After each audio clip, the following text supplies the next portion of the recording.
오늘 본문에 나타나는 장면은 하나님과 맺은 언약이 다시 갱신이 되는 자리입니다. 이 갱신이라는 뜻은 영어로 리뉴얼입니다. 리뉴얼. 갱신의 뜻을 알려면 우리가 운전면허를 생각하면 쉽습니다. 우리가 운전면허의 그 유효 기간이 다 되면 무엇을 해야 되죠? 갱신, 리뉴얼을 해야 됩니다. 가서 갱신을 하지 않으면 운전면허의 효력이 없어집니다. 그래서 아무리 새 것처럼 보인다 할지라도 거기에 이제 그 유효 기간이 끝나면 그 면허증은 더 이상 쓸 수 없는 면허증이 되는 거죠. 다시 갱신을 해야 됩니다. 마찬가지로 하나님과 이스라엘 백성이 언약, 이 약속을 맺었는데 이스라엘이 범죄하였기 때문에, 죄를 지었기 때문에 다시 언약을 갱신하지 않으면 언약의 효력이 없어지게 됩니다. 그래서 이 언약의 갱신은 하나님과의 관계를 다시 정립하는 것입니다. 왜 그런데 이제 지금 이스라엘 백성이 이 하나님과 다시 언약의 관계를 갱신을 해야 되냐면 첫 번째, 죄를 짓기 때문입니다. 이스라엘 백성이 바로 이 언약을 갱신하는 이 바로 전에 죄를 지었습니다. 무슨 죄를 지었죠? 7장에 나오죠. 누구의 죄? 아간의 범죄. 여리고성을 함락한 후 여리고성에 있는 모든 것들은 다 하나님께 드리는 거예요. 그럼에도 불구하고 아간이 탐이 나서 하나님께 드려야 할 시날산의 외투 한 벌과 은 200세겔 그리고 50세겔 되는 금덩어리를 훔치는 죄를 지었습니다. 우리가 이 죄가 얼마나 우리의 생각보다 훨씬 더 힘이 있는지를 알아야 합니다. 요단강을 누구의 능력으로 건넜습니까? 이스라엘 백성들이. 전적인 하나님의 능력으로 건넜죠. 홍해바다를 마른 땅처럼 건넌 것처럼 요단강을 하나님께서 저 상류에서부터 막아 마른 땅으로 만들어 주셔서 그 땅을 건넜습니다. 그리고 그것을 잊지 말라고 이스라엘 12지파를 대표하는 한 사람씩 나와서 돌을 하나씩 어깨에 메고 그들이 거하는 길갈에 세우면서 하나님께서 우리를 이 요단강을 마른 땅처럼 건너게 하셨다라는 것을 잊지 않도록 하셨습니다. 그리고 나서 한 것이 무엇이냐? 한 것이 할례를 행했습니다. 광야 40년 동안은 할례를 행할 수가 없었기 때문에 들어가자마자 한 것이 바로 할례예요. 근데 할례의 뜻은 무엇이냐? 너희가 바로 하나님의 백성이라는 것. 너희가 바로 이 땅을 차지할 자격이 있는 사람이라는 것을 하나님께서 할례를 통하여 보여주셨습니다. 그리고 나서 첫 유월절을 맞이합니다. 너희가 애굽에서 구원을 받았는데 누구 때문에 구원을 받았느냐? 바로 나 때문에 받은 것이다. 애굽에 있는 모든 동물에서부터 사람에 이르기까지 모든 장자는 죽었지만 어린 양의 피를 바른 너희들은 살아남았다. 그 어린 양의 피로 말미암아 너희가 구원을 받았다는 것을 잊지 말라고 유월절을 지켰습니다. 그럼에도 불구하고 죄를 지었습니다. 어떻게 보면 이 모습이 바로 우리의 모습이라는 것을 우리가 알아야 합니다. 나도 예수님을 믿고 구원을 받았지만 여전히 죄를 이기지 못하고 육신의 정욕과 안목의 정욕 그리고 이생의 자랑 때문에 죄를 지을 때가 많습니다. 그리고 이 죄라는 개념이 우리가 생각하는 이 죄의 개념과 하나님 생각하는 죄의 개념은 다릅니다. 우리는 여기 대부분의 분들은 다 죄인이 세상의 기준으로 죄인이에요, 죄인이 아니세요? 죄인이 아니시잖아요. 여기 돈 떼먹고 도망 오시는 그런 분 안 계시잖아요. 여기 계신 분들은 세상의 기준으로 보면 의로운 사람들이죠. 법 없이도 사실 뿐이에요. 그런데 하나님의 기준으로 보면 죄인이죠. 다 죄인입니다. 예수님이 뭐라고 말씀했어요? 이 바보 같은 놈 이렇게만 얘기해도 지옥 간다고 말씀하셨어요. 그러니까 우리가 얼마나 많은 죄를 짓는 죄인입니까? 물론 우리가 예수님을 믿고 구원 받았습니다. 죄 때문에 하나님 아버지와의 관계가 끊어지지는 않습니다. 그런데 죄를 지으면 관계가 어떻게 돼요? 관계가 서먹서먹해지고 멀어집니다. 다들 경험하셨을 거예요. 우리 자녀들이 죄를 지으면 슬금슬금 눈치 보고 이렇게 안 하던 공부도 갑자기 하고 가까이 안 오려고 자꾸 하고 이게 도망가려고 하고 피하려고 하잖아요. 그게 하나님은 여전히 우리를 사랑하시지만 우리가 죄를 지으면 죄책감 때문에 자꾸 하나님으로부터 멀어지려고 하는 그런 일이 일어나게 됩니다. 따라서 우리는 언약의 갱신을 통해서 하나님과의 관계를 다시 화목하게 해야 됩니다. 그리고 언약 갱신이 필요한 두 번째 이유는 이 이스라엘 백성들이 중요한 전쟁을 앞두고 있기 때문입니다. 우리가 이제 하나님이 젖과 꿀이 흐르는 땅, 가나안 땅을 주시겠다고 약속을 하셨는데 이 가나안 땅은 어떤 땅이냐면 높은 산에 있는 땅이에요. 그래서 성경에 보면 유다 산지라는 그런 표현이 많은데 이 약속의 땅 가나안 땅은 높은 산에 있어요. 예루살렘도 해발 700m 이상에 있는 그런 높은 곳에 있는 것입니다. 그래서 이 여리고성과 아이성을 점령함으로 말미암아 그 산지에 있는 땅, 영어로는 힐 컨트리라고 하는데 그 땅을 정복할 수 있는 이제 계기를 마련하게 된 것이고 이제 본격적인 전쟁을 시작하게 됩니다. 우리가 어떻게 알 수 있냐면 우리 계속해서 성경 9장 1절과 2절 말씀을 한번 보겠습니다. 우리가 읽었던 본문 말씀 바로 이어서 9장 1절과 2절 말씀 우리 함께 읽겠습니다. 시작. 2일 후에 요단 서쪽 산지와 평지와 레보넨 앞 대의 연안에 있는 햇사람과 아모리 사람과 가나안 사람과 브리스 사람과 히위 사람과 여부스 사람의 모든 왕들이 이 일을 듣고 모여서 일심으로 여호수아와 이스라엘에 맞서서 싸우려 하더라. 아멘. 지금 이제 그 땅에 사는 사람들이 이 산지에 사는 사람 그리고 산지 넘어 이제 평야에 사는 사람 남쪽 북쪽에 있는 사람들이 일심으로 한마음이 되어서 이제 우리가 죽기 살기로 여호수아와 이스라엘과 맞서 싸우자라고 하고 있습니다. 그러니까 본격적인 이제 전쟁이 시작되는 것입니다. 이 중요한 전쟁을 앞두고 하나님만을 의지하고 하나님의 말씀에 순종해야 된다는 그런 영적인 무장이 중요합니다. 그런데 바로 전에 이 사람들이 경험을 했잖아요. 불순종함으로 말미암아 패배를 경험했었기 때문에 하나님만 의지하는 것이 얼마나 중요한지 알았을 것입니다. 오직 하나님의 약속의 말씀만을 의지하겠다는 언약의 갱신이 필요합니다. 근데 이스라엘 백성들만 중요한 싸움을 앞두고 있는 것이 아니라 우리도 마찬가지입니다. 진짜 전쟁은 언제 시작되느냐? 예수님을 믿은 후부터 진짜 전쟁이 시작됩니다. 그러니까 예수님을 믿기 전에는 사단 마귀가 우리를 신경을 쓰지 않아요. 왜? 어차피 자기들의 노예이기 때문에. 우리가 죄의 죽음의 노예이기 때문에 신경을 쓰지 않았는데 우리가 예수 그리스도를 믿은 후부터는 사단이 우는 사자처럼 믿는 자들을 공격합니다. 어떻게 해서든지 넘어뜨리려고 우리를 공격합니다.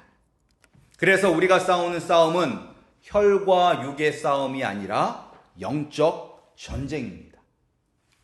이 영적 전쟁에서 승리하기 위해서는 하나님만을 의지하겠다는 그리고 하나님의 도우심을 구하는 언약의 갱신이 우리에게 필요합니다.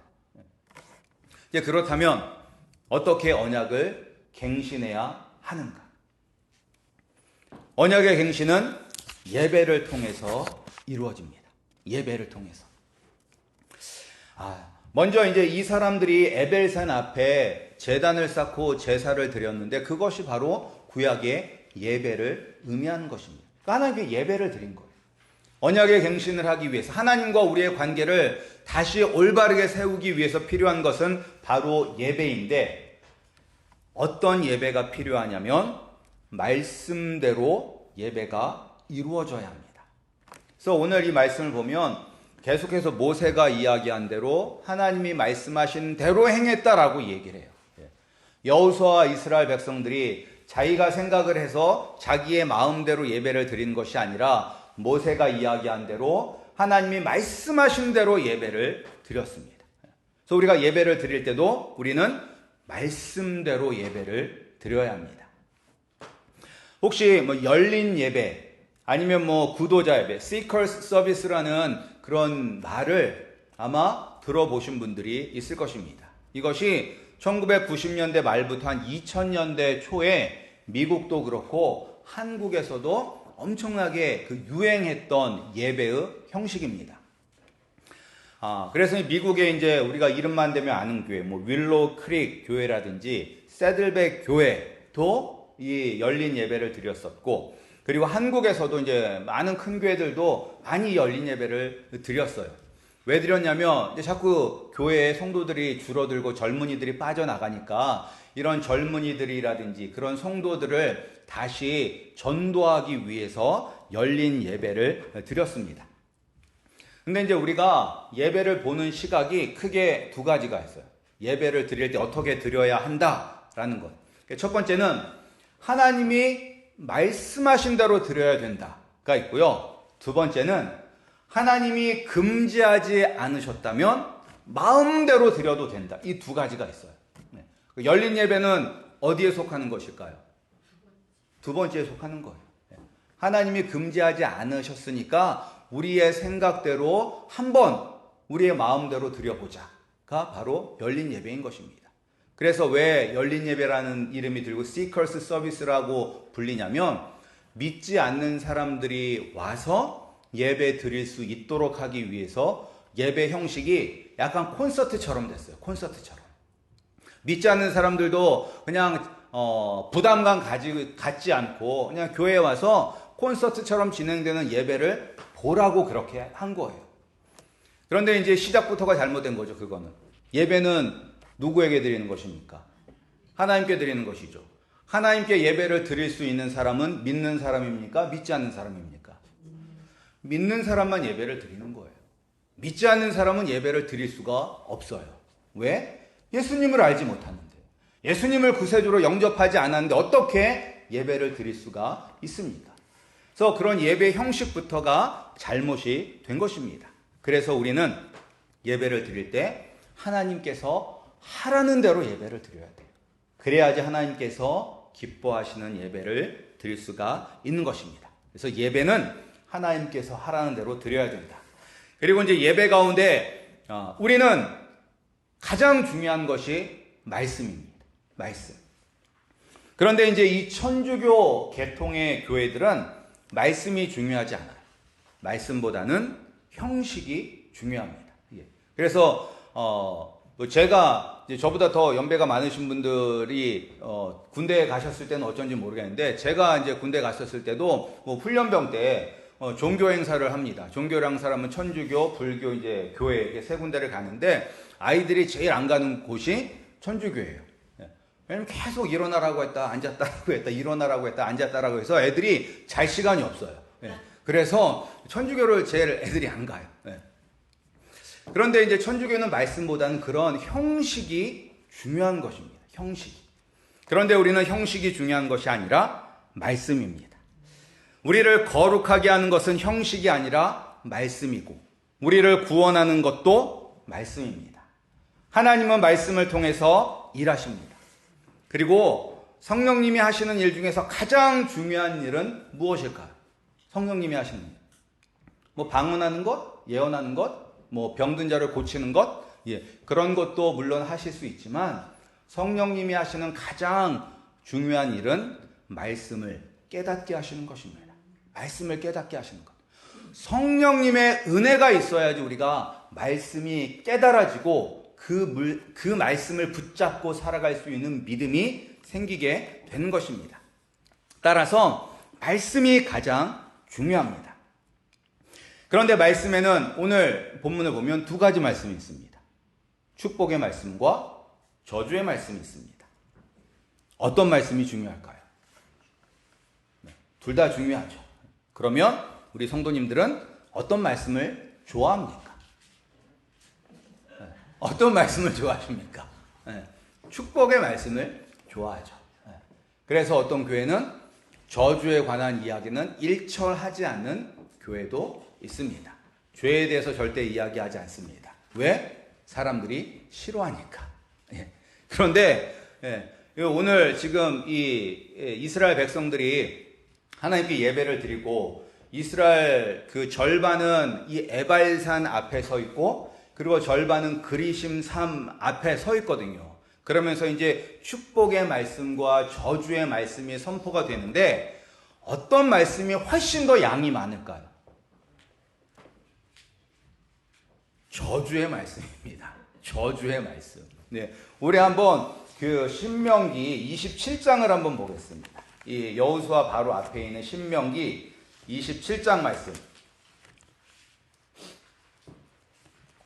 신명기 27장을 보면 신명기 27장 1절부터 이 13절까지 보면 이것이 이제 모세가 너희들이 만약에 가나안 땅에 들어가게 되면 이 절반은 에발산 앞에서 절반은 그리심 앞에 서서 이렇게 하나님의 말씀을 낭독하라라고 이제 모세가 이야기를 한 거예요. 그래서 여호수아가 오늘 그렇게 그대로 명령을 행하고 있는 것입니다.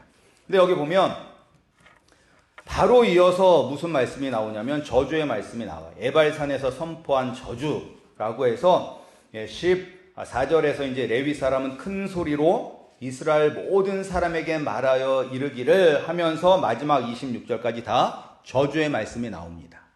그리고 신명기 28장 1절에서부터 그리고 14절까지는 축복의 말씀이 나와요. 우리가 제일 좋아하는 말씀, 들어가도 복을 받고 나가도 복을 받고 적들이 한 길로 쳐들어왔다가 7길로 도망가고 내 창고와 내 손으로 하는 모든 일에 복을 내리는 축복의 말씀. 그게 이제 28장 1절부터 14절까지예요. 그 다음에 저주의 말씀은 15절부터 68절까지입니다. 그러니까 저주의 말씀이 이 절로만 따지면 5배가 더 많아요. 5배가. 그런데 우리는 그런데 이제 저주의 말씀보다는 축복의 말씀을 더 좋아하는데 그런데 이 저주의 말씀이 에발산을 향해서 선포되는데 하나님의 제단이 하나님께 제사했던 그 제단이 어느 산에 세워졌느냐? 바로 에발산에 세워졌습니다. 에발산에. 그러니까 범죄가 선포되는 자리에서 하나님께 예배하고 하나님과 무너지는 관계를 다시 세우는 자리가 만들어진 거예요.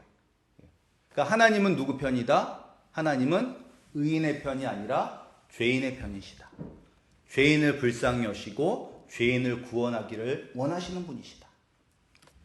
예수님이 언제 우리를 위해 십자가에서 죽으셨습니까? 내가 의인이었을 때? 아니죠. 우리가 아직 죄인 되었을 때에 그리스도께서 우리를 위하여 죽으심으로 하나님께서 우리에 대한 자기의 사랑을 확증하셨느니라. 로마서 5장 8절 말씀입니다. 그가 찔림은 우리의 허물 때문이요 그가 상함은 우리의 죄악 때문이라. 그가 징계를 받음으로 우리는 평화를 누리고 그가 채찍에 맞음으로 우리는 나음을 받았도다. 이사야 53장 5절 말씀입니다. 우리가 있어야 할 그 자리에 예수님이 계심으로 우리가 저주의 자녀가 아니라 축복을 받는 하나님의 자녀가 되었습니다. 따라서 우리는 이 저주의 말씀도 아멘으로 받아야 돼요. 내가 이렇게 하면 하나님의 축복을 받는 것이 아니라 하나님의 저주를 받는구나. 내가 이렇게 살아서는 안 되는구나 라는 것을 알아야 되는 것입니다. 그게 축복이잖아요. 그리고 우리가 하나님의 말씀을 아는 것에서 그치면 안 되고 그 다음에 무엇을 해야 돼요? 알면 행해야 됩니다. 알면 행해야 된다. 그래서 예수님께서 뭐라고 말씀하셨어요? 말씀대로 행하는 자가 바로 반석 위에 집을 지은 지혜로운 사람이다. 비가 내리고 홍수가 나고 바람이 불어서 그 집에 들이쳐도 무너지지 않는다. 왜? 반석 되시는 예수 그리스도 위에 집을 세웠기 때문입니다. 그런데 예수 그리스도의 반석 위에 집을 세우는 자는 말씀을 듣고 행하는 자입니다. 말씀을 듣고 행하는 자. 우리가 얼마나 많은 말씀을 듣습니다. 얼마나 많은 말씀을 듣습니까? 세상 좋아졌잖아요. 우리가 전화기만 있으면 세계 유명한 목사님들 설교 다 들을 수 있어요. 그러니까 옛날에 신앙생활을 하셨던 분들보다 오늘날 우리가 훨씬 더 유명하시고 훌륭하신 목사님들의 주옥 같은 말씀을 많이 들을 수 있습니다. 그런데 문제는 뭐냐? 듣고 행하지 않는다는 것. 그런데 온전한 예배는 듣고 행하는 것이 바로 온전한 예배입니다. 우리 성도님들이 축복의 말씀뿐만 아니라 저주의 말씀도 마음에 새기시를 소원합니다. 하나님의 말씀은 다 중요합니다. 내가 좋아하는 것만 선택적으로 받으면 안 됩니다.